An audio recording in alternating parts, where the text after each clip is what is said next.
नमस्कार दोस्तों, स्वागत है आपका सिविल इंजीनियर व्लॉग में। आज हम बात करने वाले हैं कॉलम फाउंडेशन के पूरे काम के बारे में, पीसीसी से लेकर रीइंफोर्समेंट फिक्सिंग और बेस प्रिपरेशन तक। अगर आप साइट पर काम करते हैं या कंस्ट्रक्शन फील्ड में नए हैं तो ये वीडियो आपके लिए बहुत ही ज्यादा यूजफुल होने वाला है। Step 1, excavation level checking. सबसे पहला काम होता है एक्सकवेशन यानी मिट्टी की खुदाई।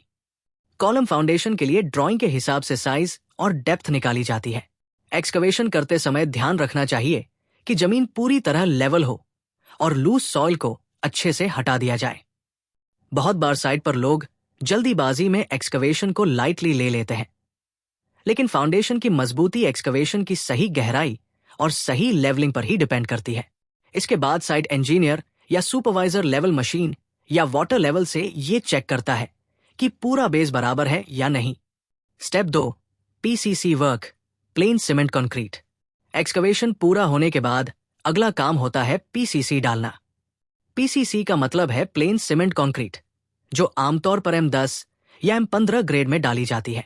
इसका थिकनेस 75 mm से लेकर 100 mm तक रखी जाती है।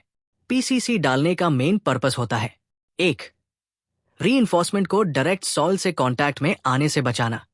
2, कॉलम फुटिंग को एक स्मूथ और लेवल्ड सरफेस प्रोवाइड करना। 3, और फाउंडेशन की ओवरऑल ड्यूरेबिलिटी बढ़ाना। पीसीसी डालने से पहले शटरिंग बोर्ड या फॉर्म वर्क लगाया जाता है ताकि कंक्रीट बाहर न निकले।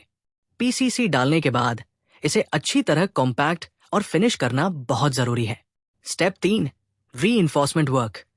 अब आता है फाउंडेशन का सबसे इंपॉर्टेंट हिस्सा, रीइंफोर्समेंट वर्क। कॉलम फाउंडेशन में रीइंफोर्समेंट 2 हिस्सों में होता है: 1, footing reinforcement. 2, column starter bars. Footing reinforcement, drawing के हिसाब से बार्स की स्पेसिंग और साइज मेंटेन करनी होती है। बॉटम मैश और टॉप मैश दोनों फिक्स किए जाते हैं। प्रॉपर कवर देने के लिए कवर ब्लॉक्स लगाना बहुत जरूरी है। कवर ब्लॉक 40 mm से 75 mm तक रखा जाता है। बार्स को बेंड करके 90 डिग्री या 135 डिग्री हुक दिया जाता है ताकि एंकरेज सही मिले। ओवरलैपिंग लेंथ भी इस कोड के हिसाब से दी जाती है, आमतौर पर 40D से 50D। Column reinforcement, foundation footing reinforcement के बीच से कॉलम के वर्टिकल बार्स निकाले जाते हैं, जिन्हें स्टार्टर बार्स कहा जाता है। इन बार्स को हमेशा ड्राइंग के हिसाब से सही नंबर, सही दिया और सही स्पेसिंग में फिक्स करना चाहिए। कॉलम के बार्स को टाई करने के लिए स्टिरअप्स यूज किए जाते हैं। बार्स हमेशा सीधी और प्लम्ब लाइन में होनी चाहिए ताकि कॉलम वर्टिकल रहे।